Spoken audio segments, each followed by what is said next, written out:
What would be some advice that you would have to have someone, if they wanted to study the Bible, what would you advise them to do? Well, taking my own experience, yes, I need some motivation for what I'm doing. Mm-hmm. If I was just studying the Bible for myself, yeah, maybe I would skip a few days and that. But when I'm preparing for a study, or preparing to meet with a group of other people to do a study, that's my motivation. So what I would say to anybody, a young person or older person, is get into a group, study the Bible with a few other people.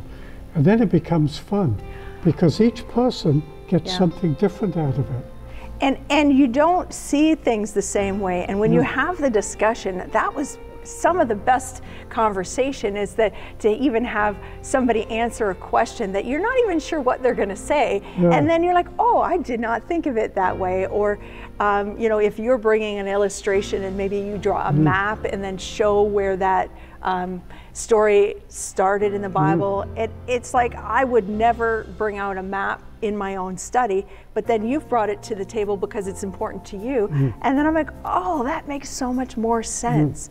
And I feel sometimes when we read these places, we don't know where they are, and they seem kind of like a fantasy, but it can be really alive for us.